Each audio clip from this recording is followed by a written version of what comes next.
we're going to look at the games made by a friend of mine named Coda. Now, these games mean a lot to me. I met Coda in early 2009 at a time when I was really struggling with some personal stuff, and his work pointed me in a very powerful direction. I found it to be a good reference point for the kinds of creative works that I wanted to make. So just to start you off, this is, I think, the first game he ever made. It's a level for Counter-Strike. You can walk around here, by the way. And mostly it's just Coda learning the basics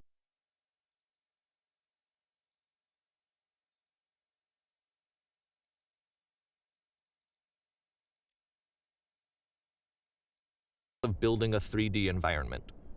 But what I like is that even though he starts from the simple aesthetic of a desert town, he then scatters these colorful abstract blobs and impossible floating crates around the level. And of course, it destroys the illusion that this actually is a desert town, and instead this level becomes a kind of calling card from its creator. It's like a reminder that this video game was constructed by a real person. And it kind of makes you wonder, what was going through his head as he was building this? This is what I like about all of Coda's games. I bet I Not that they're all fascinating as games, but that they are all going to give us access to their creator. I want us to see past the games themselves. I want to get to know who this human being really is. And that's exactly what we're going to do here. So, it's 2008, Coda starts making these games, and he never releases any of them. He doesn't put them onto the internet, he just makes them and then immediately abandons them, and they sit on his computer forever. And I think he really understood this image of himself as a recluse. At one point, he jokingly renamed his computer's recycling bin to Important Games Folder. So, you know, this was just how he worked. He tended to crank them out one after the other without even really pausing to try to understand what he had just made, until suddenly one day, he just stopped. In 2011, that was it. He made his last game, and then he hasn't made another one since. And that's why I've taken this opportunity to gather all of his work together, is because I find his games powerful and interesting, and I'd like this collection to reach him, to maybe encourage him to start creating again.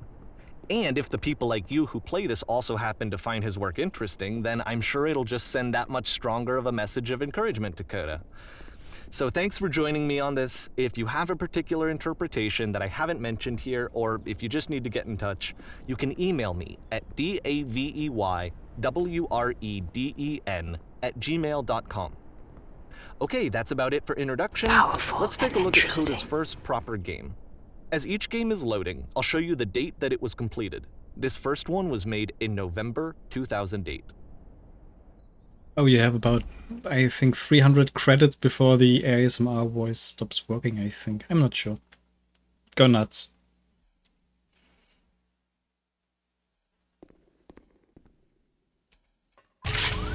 Holy shit. Not again. This game is called Escape from Whisper, and it's one of the more generic games you'll see from Coda.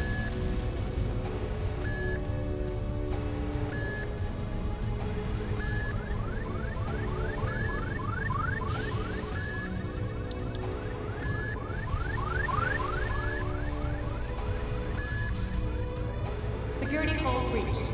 Hostile alien life forms inbound.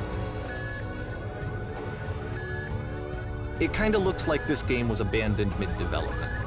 For instance, you have this gun, which you'd think would indicate that there are supposed to be monsters or enemies somewhere, but then clearly there are no enemies anywhere. You can't even reload the gun when you run out of bullets. But ultimately we don't really know. Maybe Coda thought that actually it was complete the way that it is. And I think that we should talk about his games for what they are, rather than for what they're not. Enemy force neutralized. Begin ship evacuation.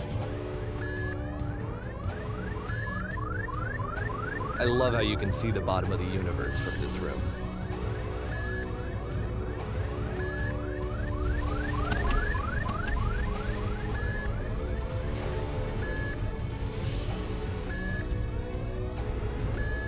Apparently this space station has a labyrinth on it. Sure, I don't know. There's really no reason for it that I've ever been able to discern, so in the interest of time, I'm just gonna skip you on past it. Maybe Maybe he realized so many games look and work the same way. Okay, and got this is the bored. part that's interesting. The game has this narrative about the whisper machine and how it has to be turned off, and then you get to the engine room. Hey, you there, in the engine room. You could save us all. That beam is powering the whisper machine. We could disrupt it by introducing a great enough heat signature. If your body could stop the beam. It's so much to ask, but for all of our lives, would you do it? Could you give yourself? Okay, bye. Let me pause here for a second. I mean, yeah, What you all just games are basically the same. We stepping could into the beam and just then play dying, chess, is probably what wouldn't need Coda to had buy initially DLC. intended when he was developing this Ever. level. But when he first compiles and plays it, something goes wrong. There's a bug somewhere.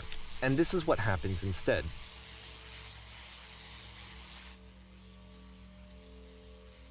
Yeah. The needs of the many outweigh the needs of the few or the one. Cool. That's a nice labyrinth. The beam causes you to start floating. And this is an important moment for him.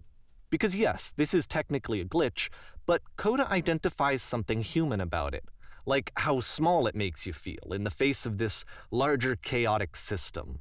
Or this floating could be the afterlife, a peaceful place, juxtaposed against all of the hysteria that you've just had to traverse. I don't even know. I have no idea what he was thinking, but what's clear is that after making this, something lodges itself in his brain. He wants to do more of these really weird and experimental designs. So he stops work on this and moves on to a stream of tiny little games that go in all sorts of directions. Let's go ahead and take a look at the first game he made after leaving this one behind.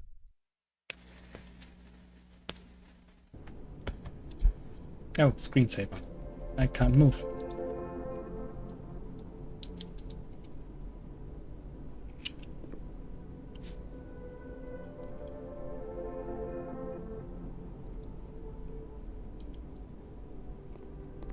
Yep, in this game you can only walk backwards.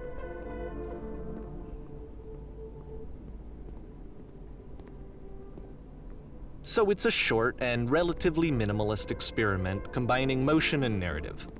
It is less advanced than the previous game, but actually it seems to be more focused, more complete. Coda's trying to give it a unique voice rather than simply basing it on a pre-existing trope.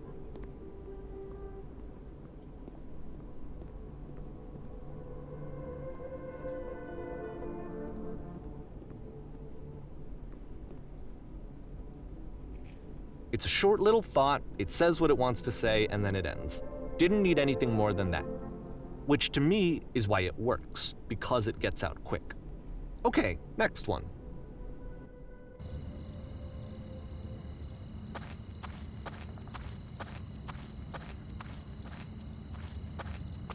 The Twilight Zone.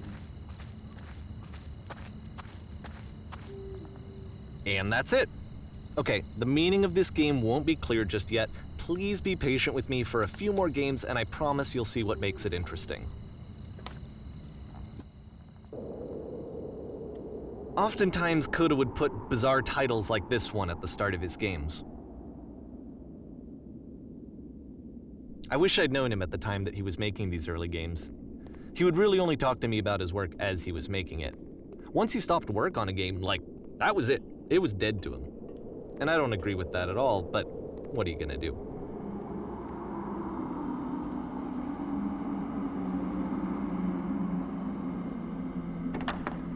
Once you've been slowed to an absolute crawl, the door at the top of the stairs opens. So why, if Coda's not showing these games to anyone, why bother opening the door at all? Well, to show you, I'm modifying the game here so that when you press enter, it'll bring you back up to full speed so you can enter the door for yourself.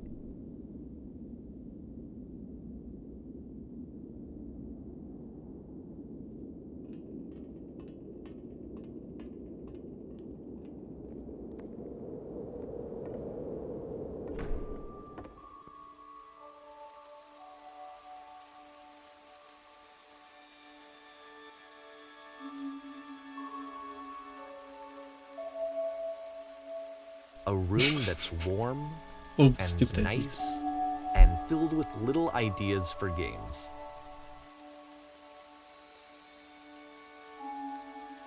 Oh, I like that one. Coda would often tell me that he didn't mind if people thought of him as cold or distant. He said that he knew that he was actually a vibrant and compassionate person, but that it takes time to really see that. It can be a very slow climb to get there.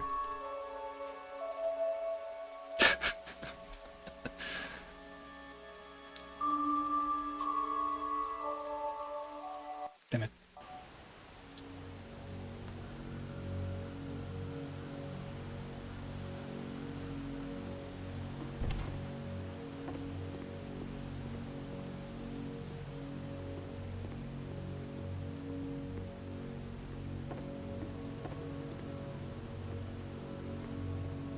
Well, this is new for Coda. It's an actual puzzle.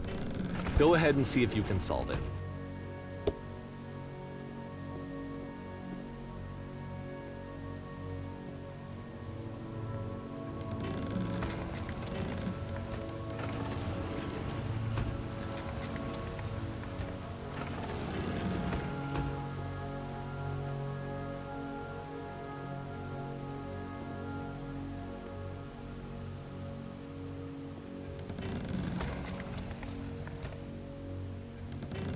Don't forget that solution, because we're going to see this puzzle again soon.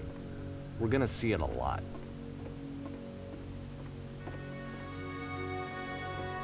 I think this mixed screaming game actually exists. Reload on X played it and tries to jump scare you the whole time, and if you pass a certain threshold, I think you die. So that seems to be it, right? You walk down a corridor, you solve a puzzle, you get to the end. Simple enough. All right, now I'm going to modify the game again so that when you press enter, it'll remove all of the walls from this room.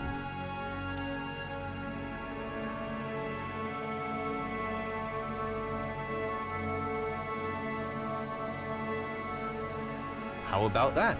There was more to it than we had any way of knowing. I actually find it funny that this game comes after the Stairs game, since they essentially convey the opposite idea.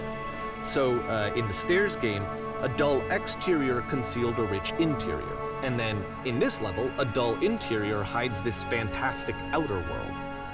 Either way, I think that the point is the same, is that most of the time you don't get to know what you're missing, or even that you're missing anything. That's not your role as a player. So if your role here is not to understand, then what is it?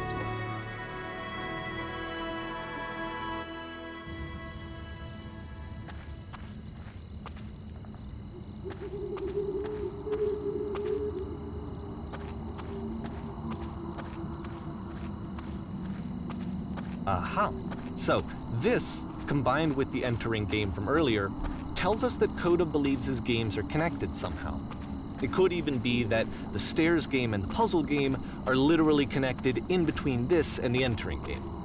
There's a bigger picture that all of his games are meant to play a role in, some larger meaning that we won't be able to grasp until we've seen all of them. And once we have, we can step back and start to understand what exactly that bigger picture is.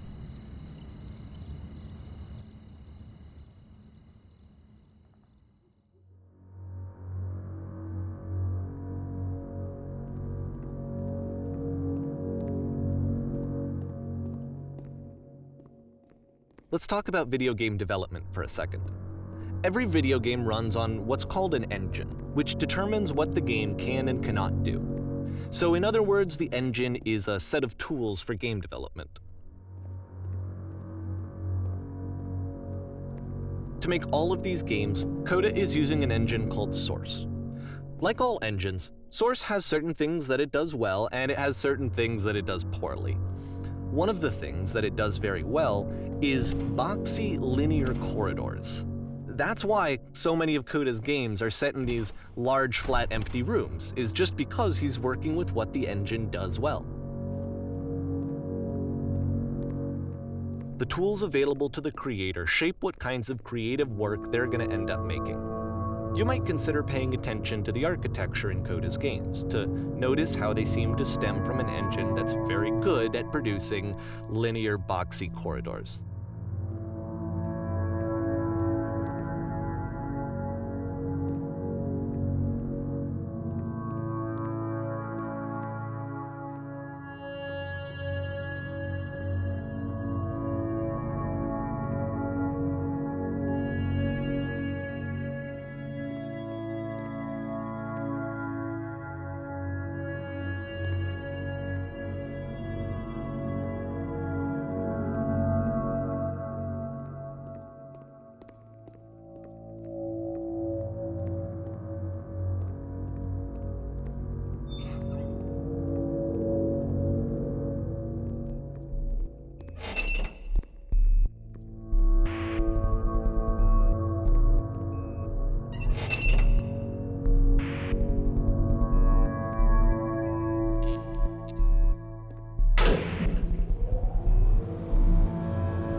This prison, funny enough, in Coda's original design, the doors stayed shut for a full hour before letting you go. If you don't mind, I think we're gonna skip that.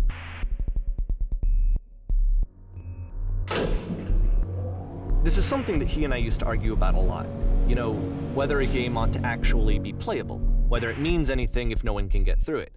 And I would always defend that, you know, all this work goes into the game, why not make it playable and accessible? And so we just got into heated arguments over it, and there was one time that after one of these conversations, he went home, and a day or two later, he sent me a zip file entitled Playable Games that was full of hundreds of individual games, each of which was just an empty box that you walked around in and nothing else. Believe me, I played every single one of those just to find out if there was like a gag hidden somewhere. There wasn't. You want to make a game where you walk in a box and can't do nothing else. It's the puzzle again. How hard can that be? We can sell it for $80 on Steam.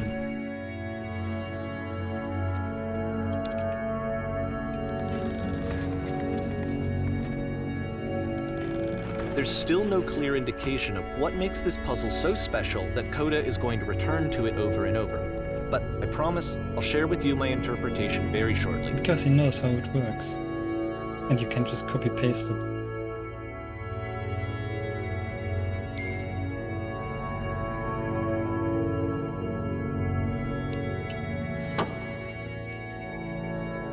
Ooh.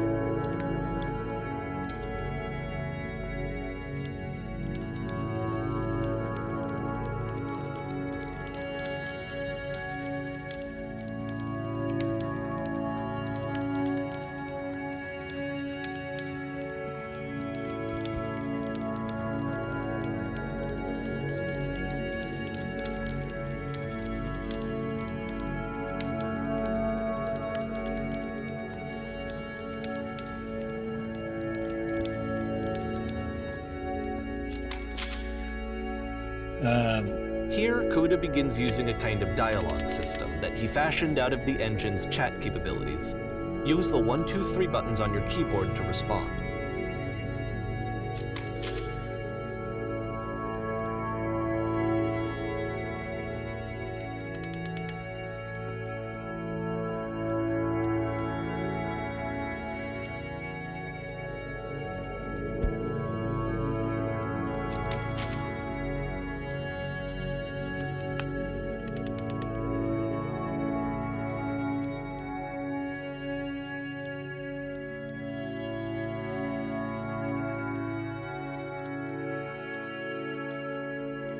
Probably not.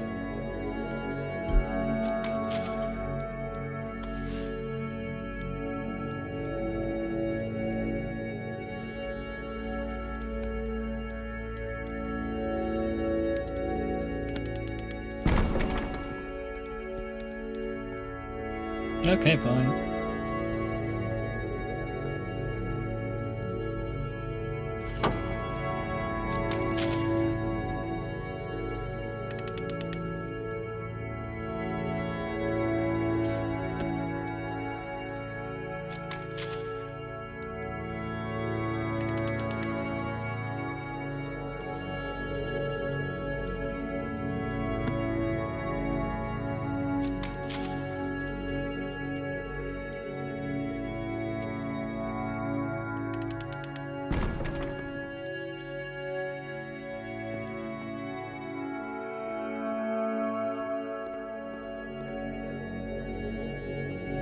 And so we make one last descent down to the final floor of the level.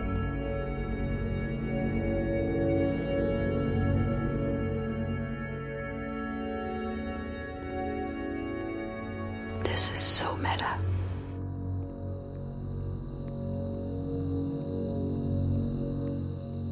Oh, look. It's a lamppost. Okay, I can't tell you quite why, but for some reason, Coda fixates on this lamppost. Beautiful. It's going to appear at the end of every single one of his games from here on out. I'll tell you what I think.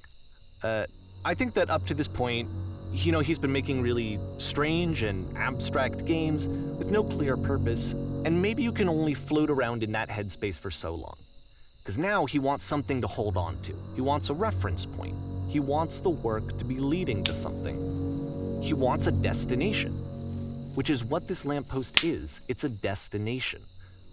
We're going to see it in the work as well. His games are just going to become a lot more cohesive, a lot more fully developed, with more of a clear idea behind them. And as we go, that idea will get clearer and clearer and clearer.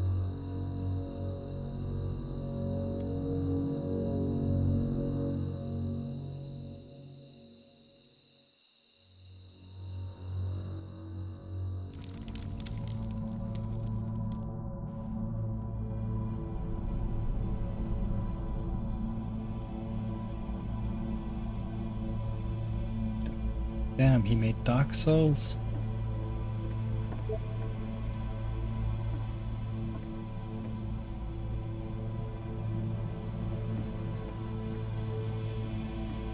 So first off, I'm sure you can deduce this, but this game is not connected to the internet. All of the notes that you're gonna see have been written by Coda. This was actually the first game of his that I ever played. This was shortly after I met him at a weekend game jam in Sacramento, where I grew up. I saw him working on this very level, and it was just so different from anything that anyone else was doing. So right away I was like, I have to be friends with this person. In retrospect, I think I was probably a bit too pushy trying to get his attention. I was over-enthusiastic. But he was very gracious about it and very patient with me. And I cooled off eventually. Oh, feel free to skip over any of these notes if they're not doing anything for you. Nothing extra is going to happen if you read all of them. Either way, to me they convey a sense of loneliness. I see this person who's filled with thoughts and feelings and beliefs and has no way to express them except as scattered and unheard voices in a game that wasn't meant to be played.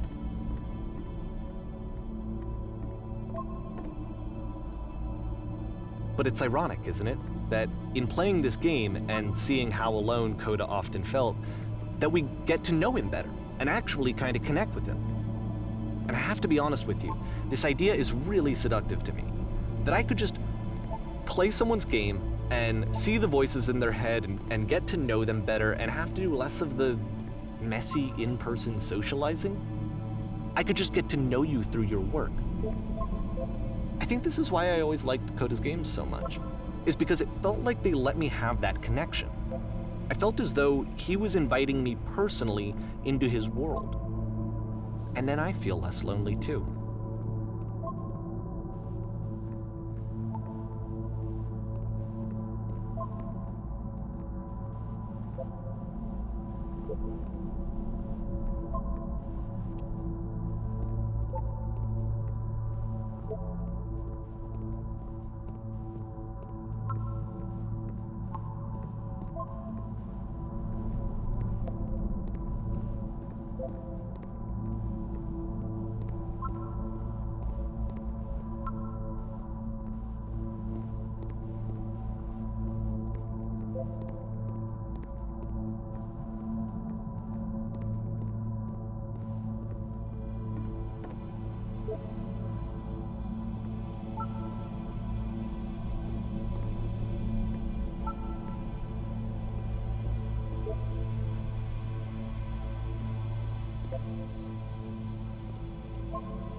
I don't know how to skip this. I guess we're going down.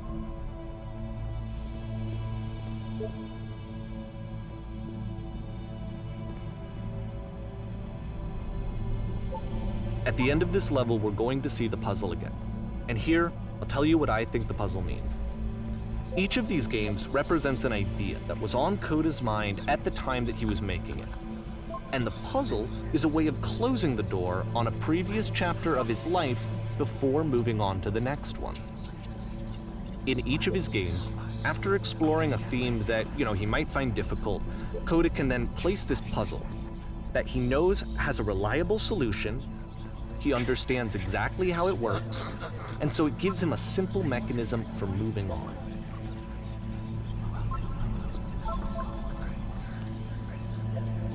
And because there's this dark area between the doors, a space between spaces, before you move on, you get to pause.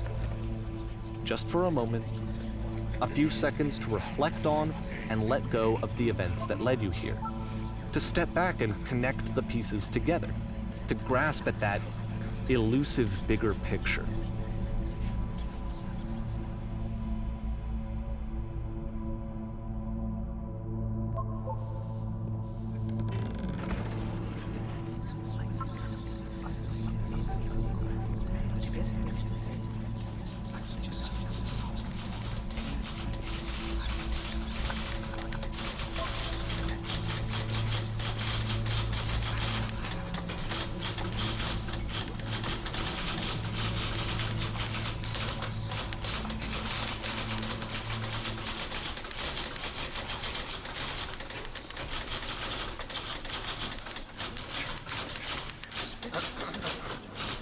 Okay.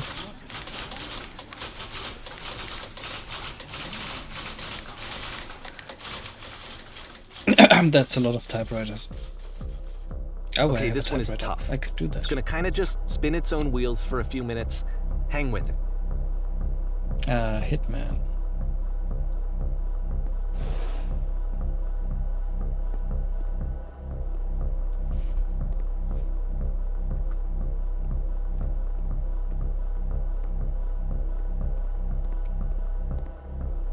Someone is beating pipes.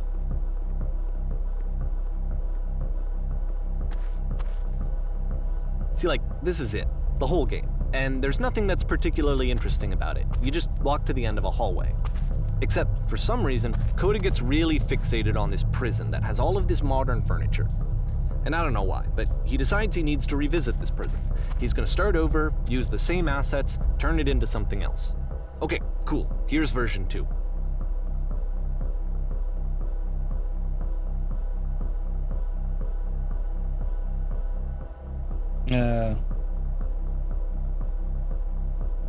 How about a giant hole? Thank you.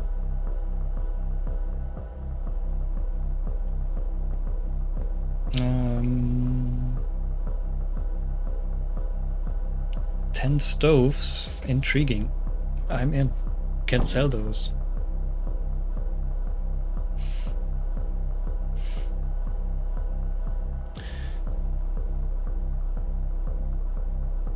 Tesla coils, skylight, yeah, skylight.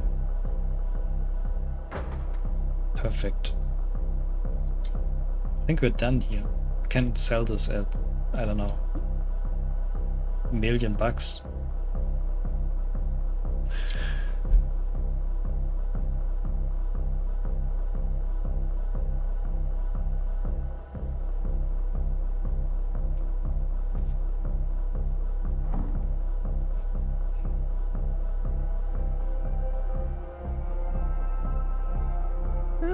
There's a bit more to this one, but still it's not really communicating anything. It's kind of just weird for weirdness' sake. Yeah, that's at least $30 on Steam. We So could sell okay, this. he throws it out and starts over. This time he comes at the prison idea from a different direction.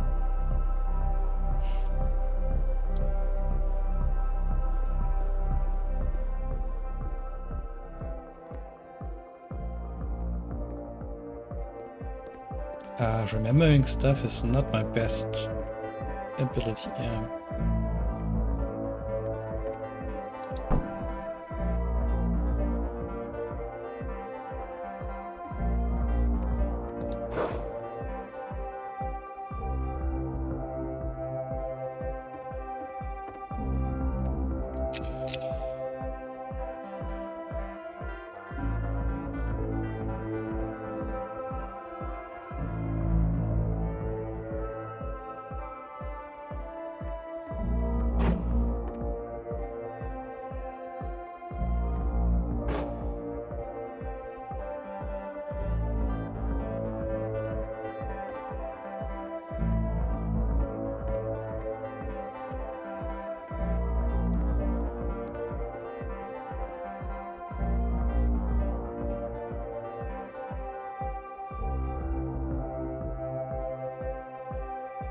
And of course, now the table is gone and you can't begin the chain of events to escape.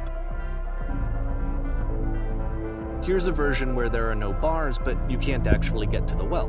And then a version where the inside of the prison is the outside and the outside is the inside. Let me just blink you real quick through a few more of these. I mean, he really unloaded on this prison idea. There's nearly a dozen of them. Personally, I think it's awful to watch this, to see a person basically unraveling through their work. And for what? Like, at what point do you just go, maybe there are game ideas other than this prison that I could be working on? But Coda doesn't have that voice telling you to stop, that particular mechanism of defense against yourself. Without it, you just spiral. And so he keeps going and going and going and going and going, and then he hits on something. And he likes it. And that's it. He's done. He stops making prisons. This is the very last version of the prison game that he created. And the reason I think it works is that the prison is not actually in it.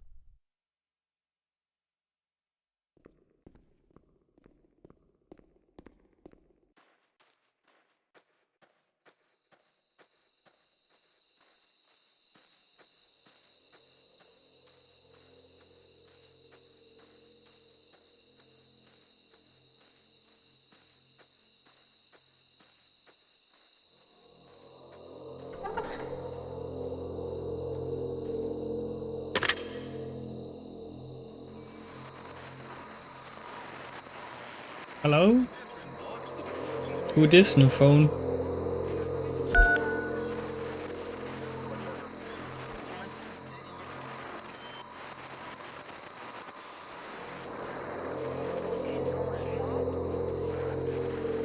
It's a conversation. And so this is what Coda wants, is to be able to talk to someone, to share what's on his mind, and to get some good advice from someone who knows. But the irony is that even in this scenario, you're still talking to yourself. You know, all of these games so far are Coda talking to himself.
I can see why he considers this a fitting conclusion to the prison games. After all of the obsession and frustration, just to be told by someone you can trust that things are going to be okay. Wouldn't that be nice?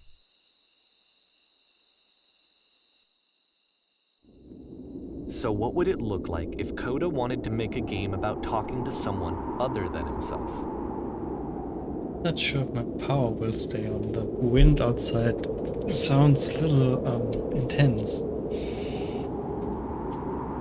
And there's constant silence. To me, going. this environment is meant to represent Coda's puzzle, with the two doors on either side and a dark transitional space between.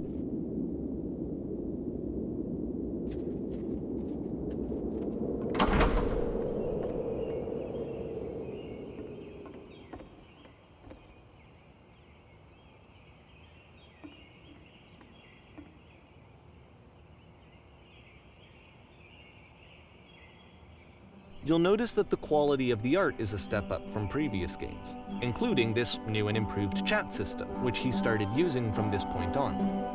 From here on out, he begins putting much more effort into the visual polish of his work, and this particular game took 2 months to create as a result.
But just hire someone. It's only $300 to clean your home.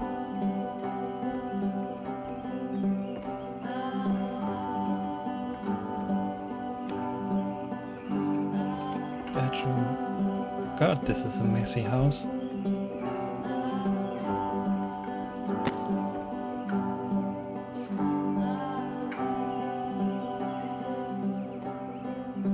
After the intense set of prison games, this house cleaning level almost feels like cleansing. It's the moment after a particularly difficult or traumatic experience where you just need to let it sit and digest inside of you, and eventually cohere into something meaningful.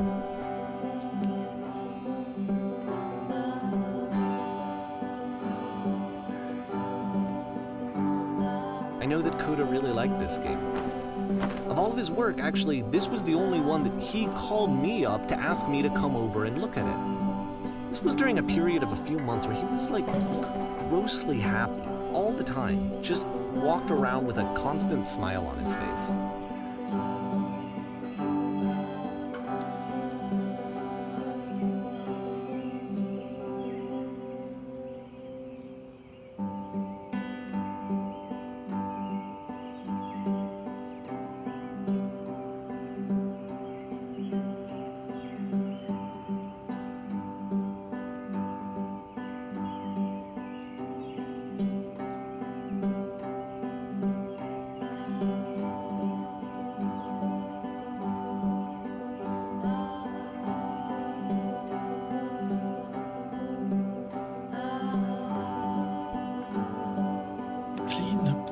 Where are the books? Living.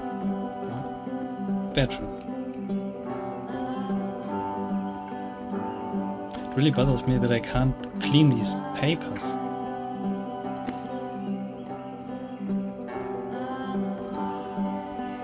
I'm glad he made this. I'm glad he found some peace.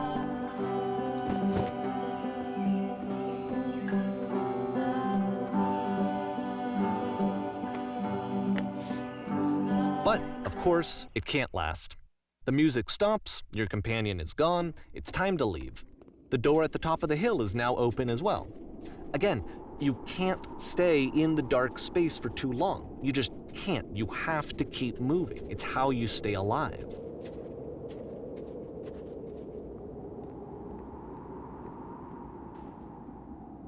Which is the whole point of the puzzle doors, right? That sooner or later you have to pick up and move. I really thought that was the point of it.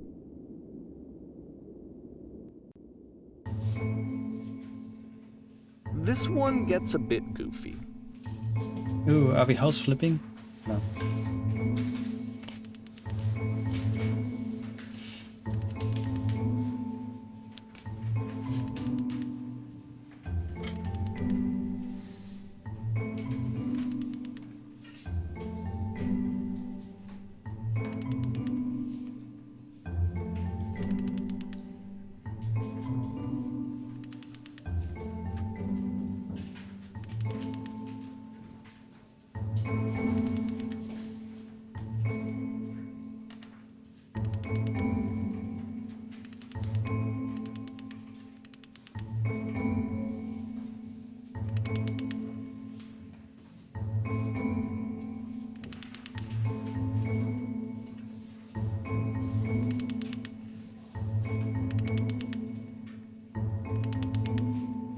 About halfway through the game, the perspective shifts.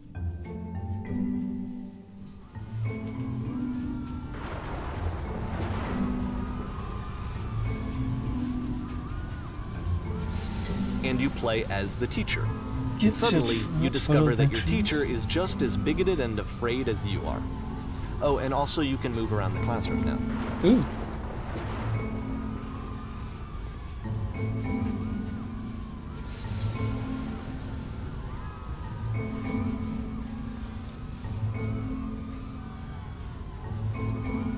If you're torturing yourself trying to find the right solutions for your life, you're not doing it right. Drinking is not hurting my life. Thank goodness all of you perceive me as being wise and intelligent. Yeah, that's what my teacher said. Can we make the black hole bigger by being stupid?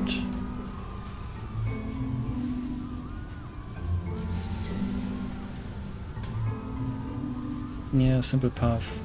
Sounds good. Wait. Now I'm just taking what the game wants me to pick. Anyone want to do some ecstasy after this? This is now mature rated.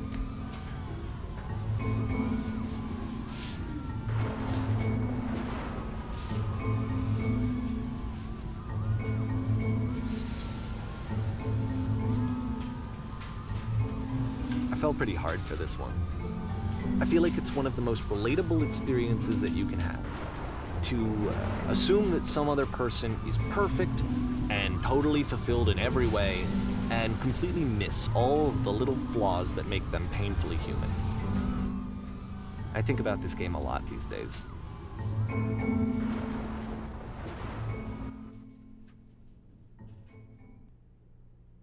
This one took a lot longer than all the others for Coda to make. It was 4 months between this and the last one. That's twice as long as it took him to make any other game before this, and it's not like it's particularly complex, so I remember I found that a little strange at the time.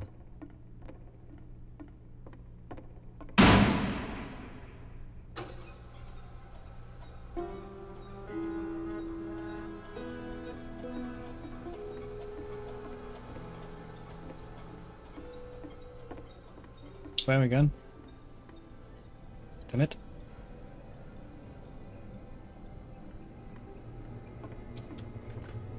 Ooh, nice ray tracing.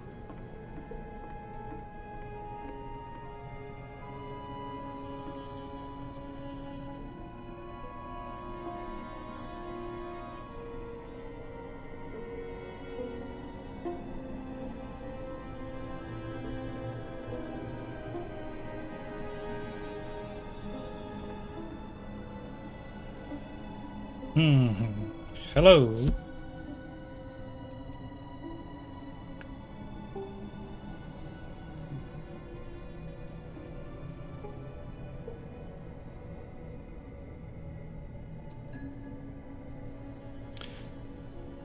Yeah, no. Here are all my hopes and dreams. I think I Like You is appropriate in this. I mean, we like photos of animals. She's an animal photographer. Makes sense.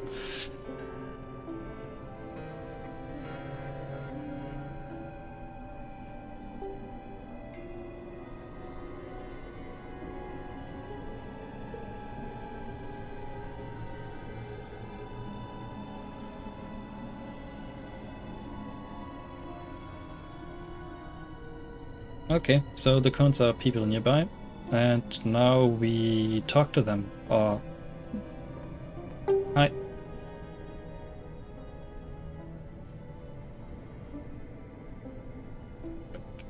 Hello?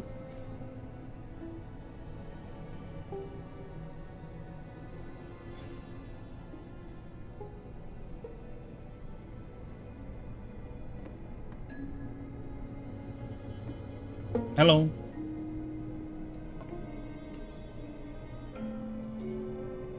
Stepping back from the stage, okay. Oh yeah, I can do that. Bye. Never have to talk to people ever again. Nice lamp.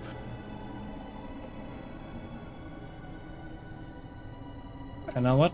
Let's go. Well, prison again. More prison. The game ends with this eerie premonition of what's going to happen next in Coda's life. The solution to social anxiety, to fears of having to perform and having to chase success, the answer for Coda is to withdraw, to hide himself away. Which is what leads to scenarios like the stairs that slowed you down several games ago, where it just becomes harder and harder to access Coda's inner landscape because he keeps retreating. He just keeps backing away from possible connections to anyone other than himself. And to be honest, I didn't consider it very healthy when I first played this game. You know, it looked to me like he was trying to justify the idea of just disconnecting himself from the world. And that wasn't what I wanted for him or for his games. Because I feel like this game is right, I need to connect with this person, to bring him closer.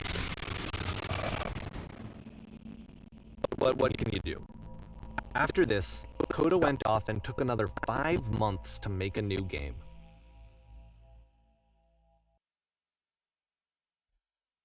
Mobius strip. To play this game properly, you must keep your eyes closed. Click to begin the game.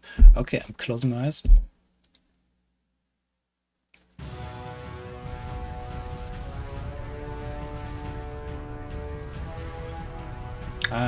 What's going on? Should I go?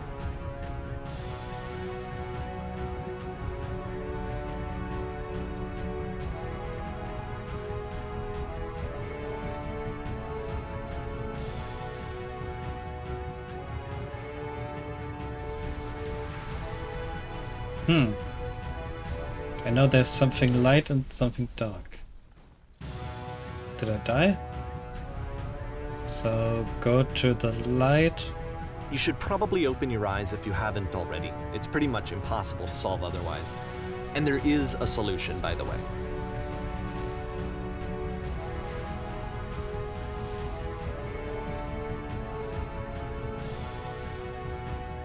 Okay, I've opened my eyes. Oh, help, I'm blind. Yeah, yes. Good point.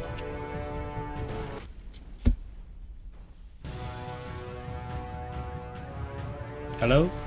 Help, I'm blind. Yeah, you too? Too bad. Guess we're gonna die. No, wait. Bye.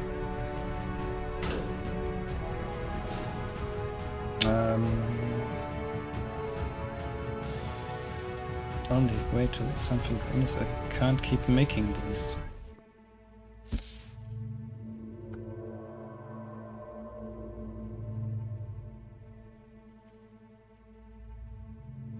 Like I said, I was getting concerned. First off, he's never been this explicit in his work about exactly what he's thinking. So where's that coming from? But then even weirder, his work has potentially stopped being an outlet for him. Not like he's having trouble iterating on ideas, but he literally just can't think of new ideas anymore. And in person, he was being a lot more distant than usual. Like, you know how sometimes a person will just deflect anything that you say in order to keep themselves disconnected all the time? It was that kind of thing.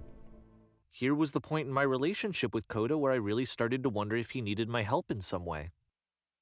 His games are going to get more desperate from here on out. After this game, it's almost 6 months before he finishes something new.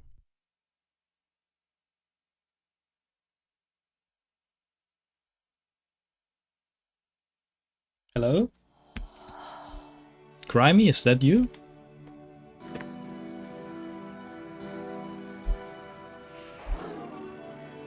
Hello?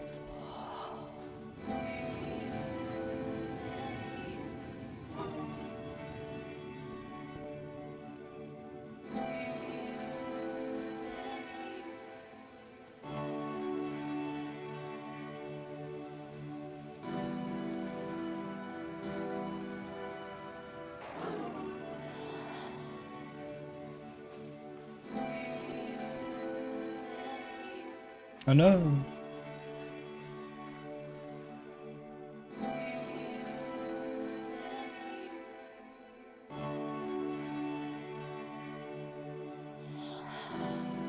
Oh god, this game hits hard.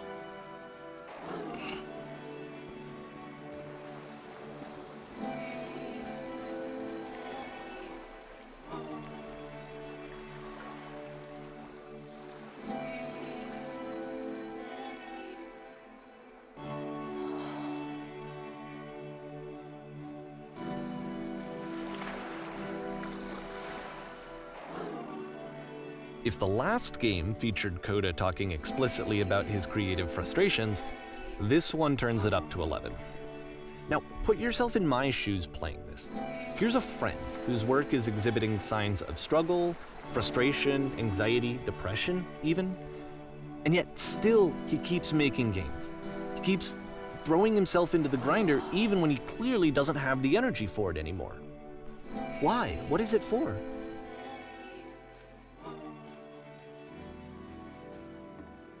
Because from my perspective at the time and just what I knew of him, this was a result of how isolated he was.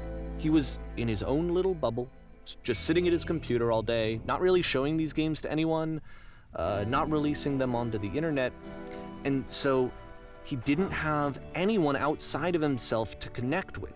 He had no outlet to ground himself on.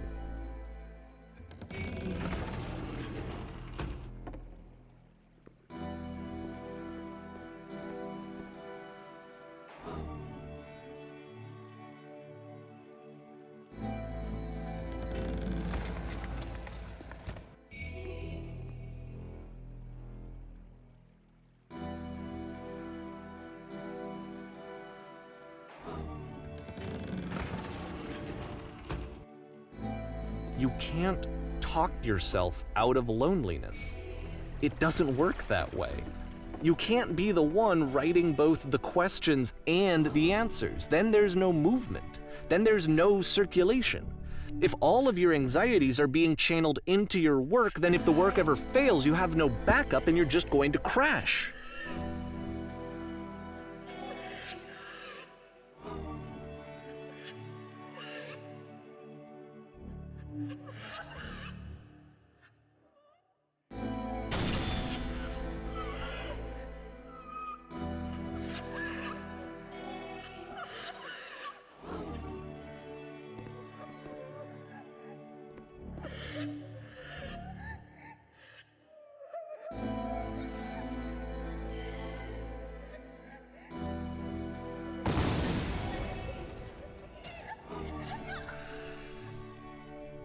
Seeing this game at the time that he made it, it looked really unhealthy to me. I was watching him do this to himself, and I hated it. I hated seeing him so trapped. It's like, video games are not worth this amount of suffering. This is someone I really cared about, and I used to get so much joy out of seeing him create. For him to suddenly become angry and frustrated like this, it was the worst thing for me.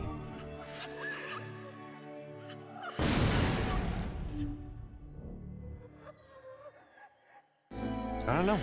This is what I felt at the time. I don't know how else to explain it. I wanted it to stop more than anything. I had never felt so rotten.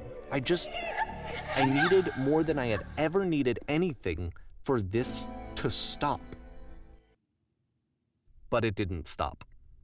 After finishing this one, Coda takes another 7 months and comes up with a new game.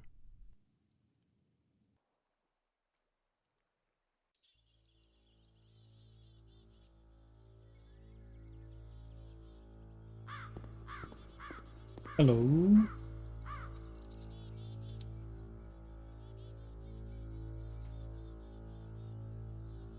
Yep.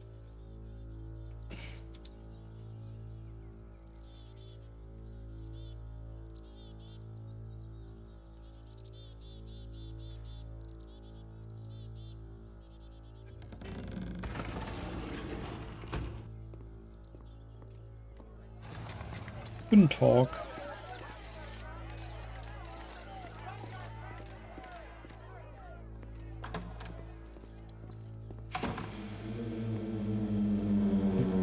And of course, it's the machine.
Hello?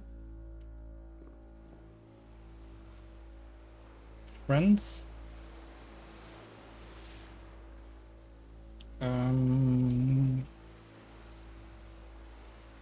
Bad news, everybody. Machine will not apologize. Refuses to admit that it deliberately hurt us. How about 3? Some nation.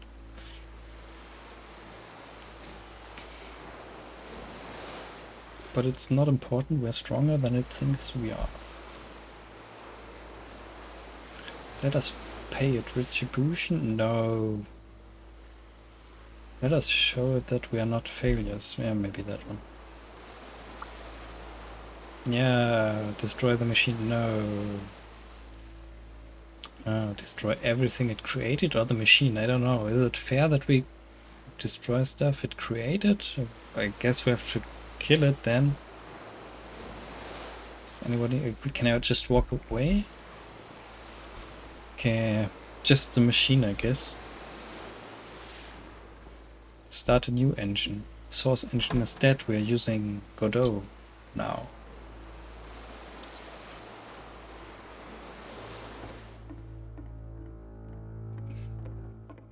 Hello?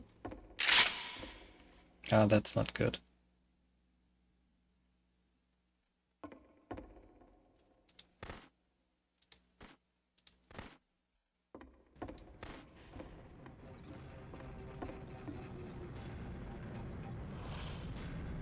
Huh.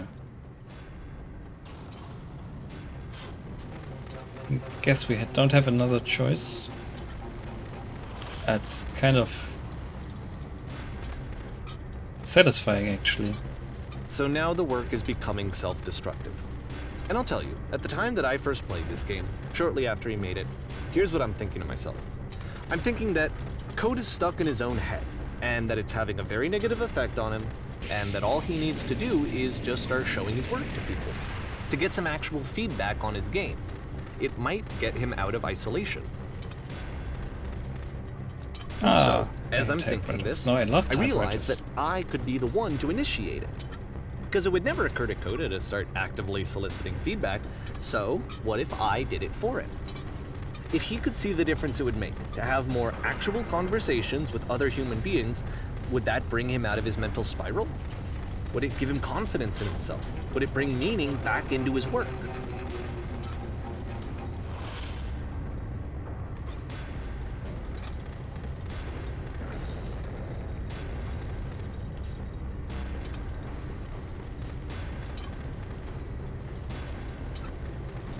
Yay! So I started showing Coda's work to people. I took this one, and the islands which you just played, the theater, the notes, the house cleaning game, and some of the prison escape games. I brought them to people that I knew and trusted. I asked their opinions. And the great part is that they really loved his games. You know, the point of it all was just to give him some external reference point, but they genuinely loved his work. There was nothing for him to be afraid of.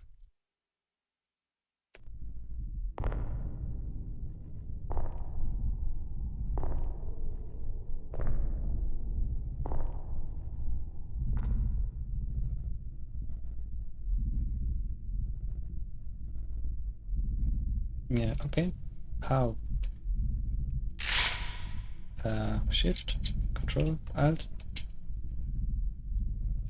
R, F, no.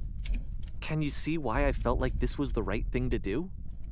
Because it's the thing that I always feel like I need, to be told that my work is good, that I am good. When someone really connects with a thing that I've made, when they see themselves purely in my work, there's nothing that feels better. And I got to give that very same feeling to my friend. I did something, I really felt like I'd done something good, like I was a good person. I felt like there was a friend who was in trouble and was unhappy and maybe didn't like themselves, and I could fix it. If I could give him this gift, maybe I could fix the problem. When they told me how much they enjoyed his games, it was the best feeling. It was the absolute best feeling. It made me feel so happy. So beautifully, beautifully happy.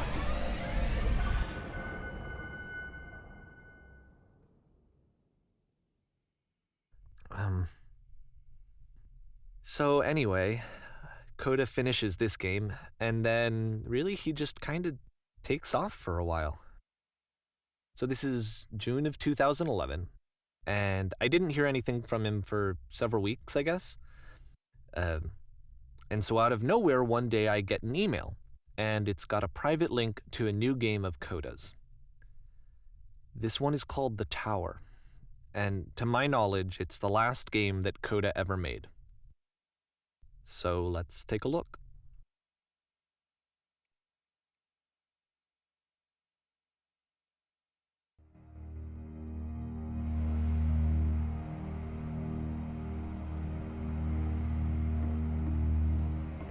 Hello? And this is where I have trouble saying anything meaningful about Coda's work. Because more than anything else, The Tower just feels distant. It feels like it's trying to distance itself from the world. It's a very cold game.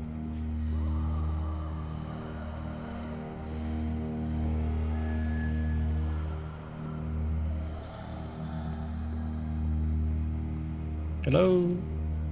This room actually has a maze in it. Oh no. Except that all the walls of the maze are invisible. And then every time you touch one of the walls, there's this awful flashing and noise. So the experience is really miserable. The game goes beyond not being meant to be played. It actually seems to despise the player for trying to play it at all. But I do want to show you the rest of the levels, so when you're ready to continue, press enter and I'll put a bridge over the maze.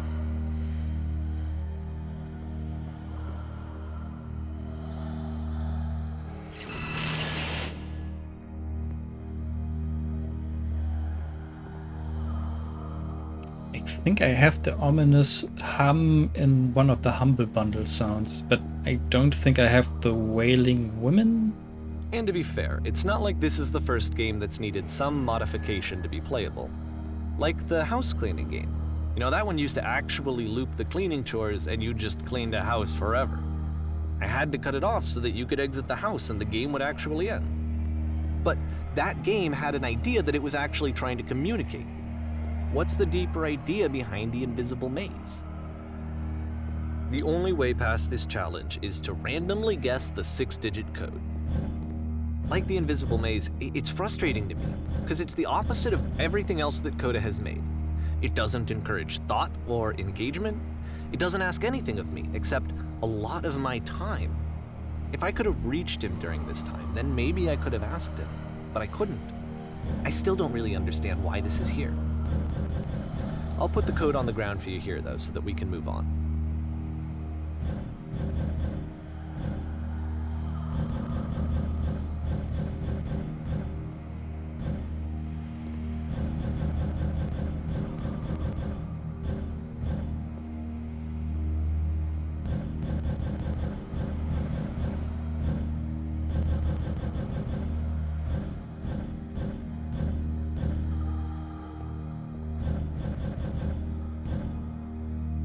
Perfection.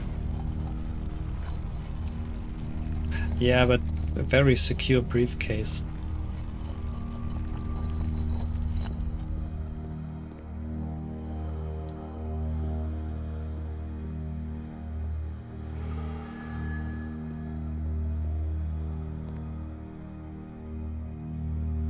The switch to open this door is actually on the other side of the door, meaning that it's literally impossible to solve from this side. So even if you somehow brute forced your way through the first 2 challenges and you got to this point, there's actually just no way to progress.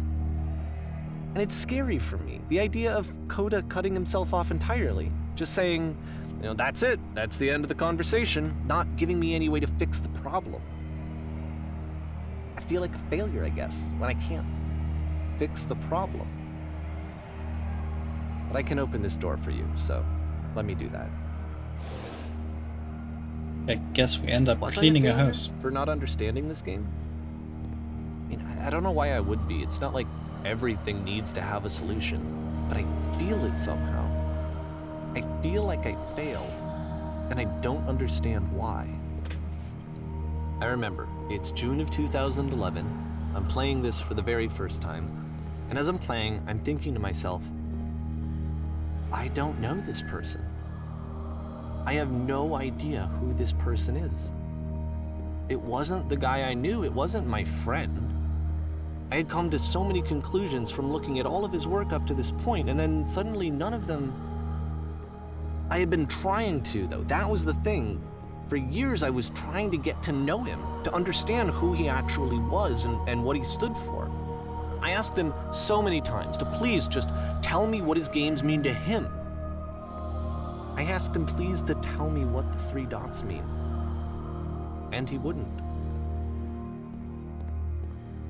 I just felt so strongly that if I could have connected with him, that if I could have somehow made his work my own, that I would finally be once and for all happy. It was that I needed to see myself in someone else. I needed to be someone other than me. But he stopped and left, and it felt somehow like I had failed.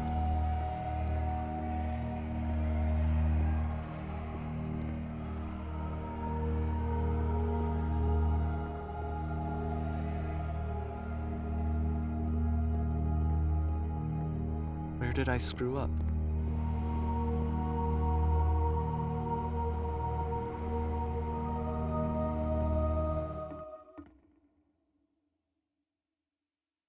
I'm the reason that you stopped making games, aren't I?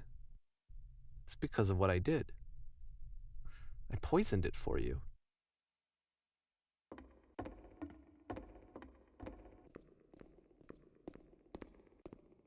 I don't think I ever told you this, but when I took your work and I was showing it to people, it actually felt... it felt as though I were responsible for something important and valuable.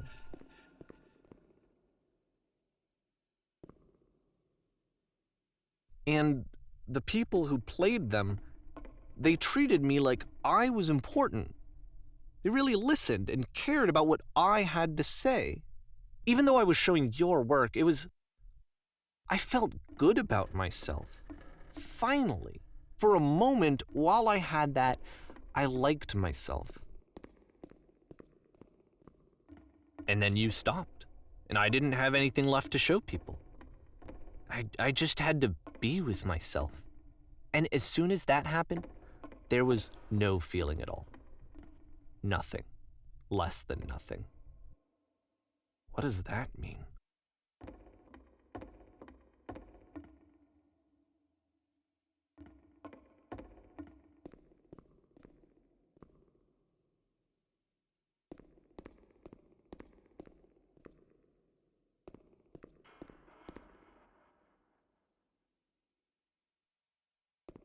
I'm afraid that I did something really stupid because I don't like myself.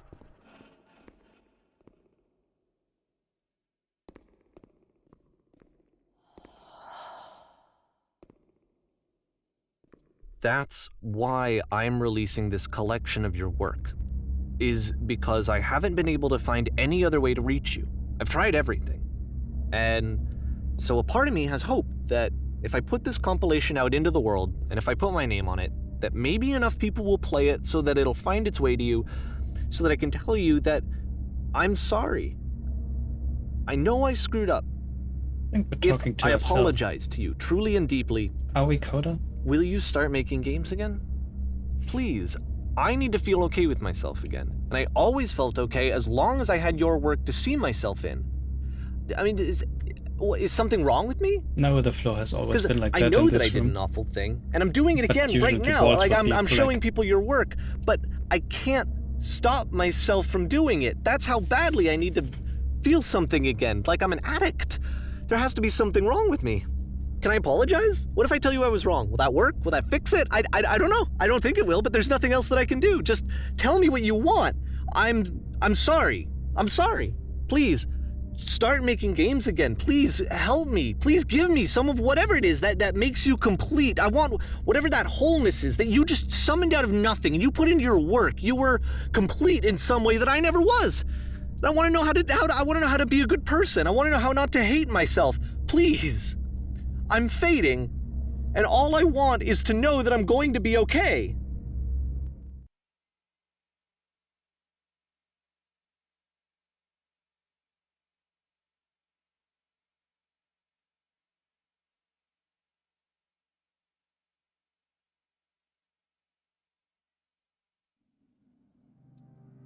Oh, you know who has a great voice? Oh, nice lamppost. But the clocks are missing? Oh dear.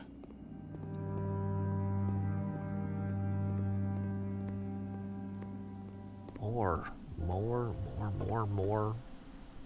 love, more praise, more people telling me that I'm good. Always more. It's like a disease.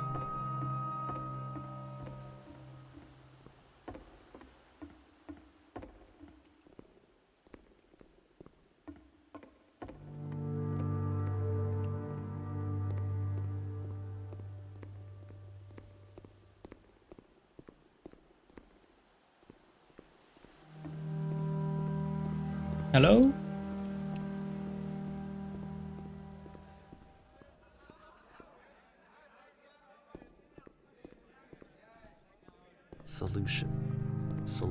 Solution.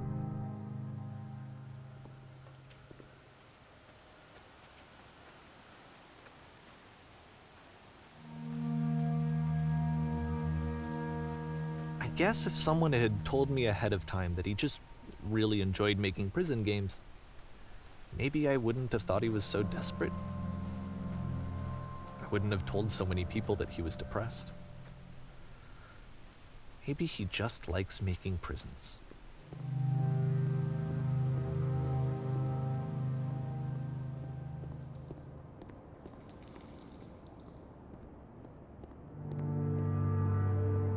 Even now, the disease is telling me to stop.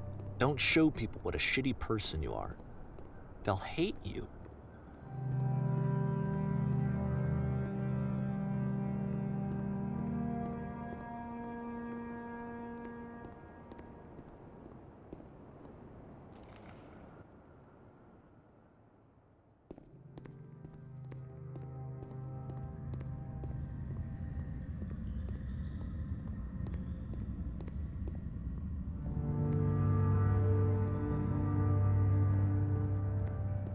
That's a nice sound clip. If I knew that my life depended on finding something to be driven by other than validation, what would that even be? It's strange, but the thought of not being driven by external validation is unthinkable. Like, I actually cannot conceive of what that would be like.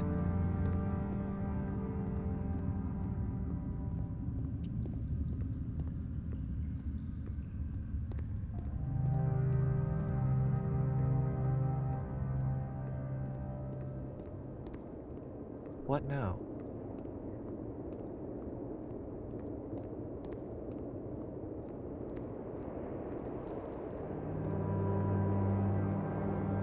I think I need to go. And I'm sorry, because I know that I said that I would be here and I would walk you through this, but I'm starting to feel like I have a lot of work to do. I have a lot that I need to make up for. And so I'm just gonna... Okay.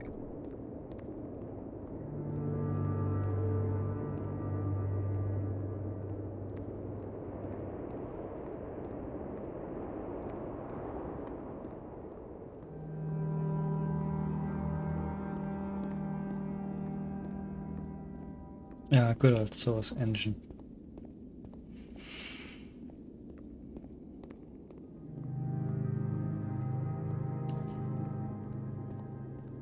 Like Jesus intended.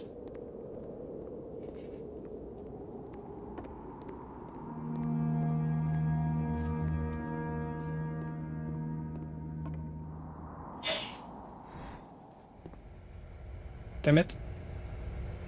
Think we're... Oh, thank God. What a suspense. Wait.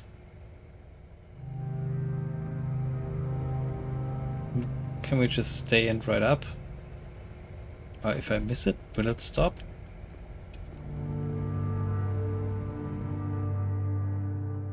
Okay, bye.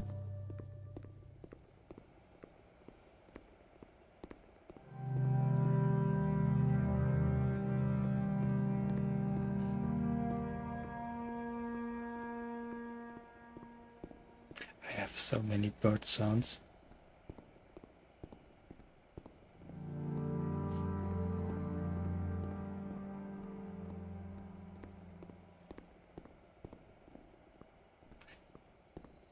How about we make a game about a blind person with good directional microphones taking bird pictures?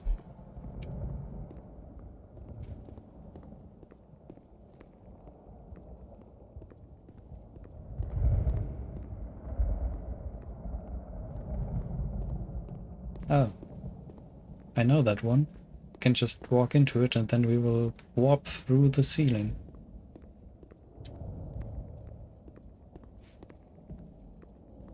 Yay! No? Maybe? No. Yeah, nah, now we're talking. Bye.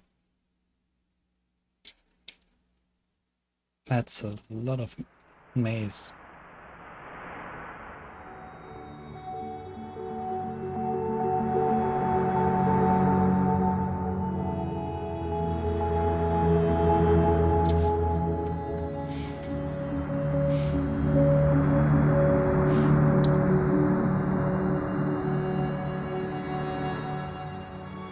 I'm a mouse in a maze. Amazing mouse maze.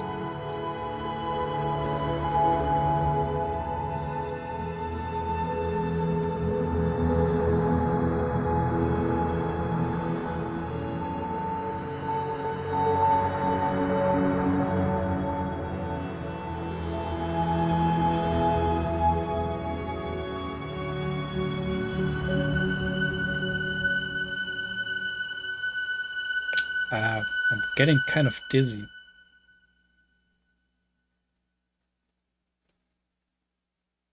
Turn back from this cave. You said, let me prove that I'm brave. Let me keep going. But the cave goes for miles and miles and miles. Yep, that's it. And you're so tired.